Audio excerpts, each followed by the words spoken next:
Hey, so one thing about this inflation thing is it really causing people to be a little bit more business minded. They don't realize it, but it truly is. So you see how the cost of gas is now making you question.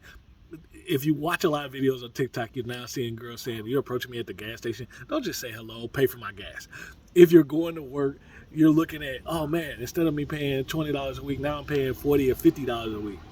The fact is, you have to look, and no matter what you're doing, you have to look at how much money you're actually making. So if you're side hustling and a fourth of your side hustle money profit actually goes to actually doing the side hustle, what does that mean? So if you for every $100 you have to pay $25. You have to take that in consideration if that's particularly worth your time.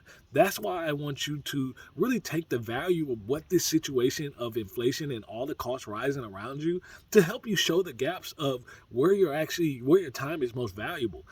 In that sense, it also causes you a little panic inside because you're not sure about how long this is going to last and the uncertainty of what's to come. That's the good part about where you are right now. It doesn't feel like it, but I want you to utilize that because that's how you really go after your most ambitious goals, and that's how you accomplish them because you're now moving with a sense of urgency and you're actually now looking at things more intently. So take this time in consideration and really evaluate how are you making your money. Think differently about where you can actually spend your skills to actually make more money. And in this process, drive down the operating costs, your groceries, your gas, all those expenses. Think about that. And happy Father's Day and follow me for more.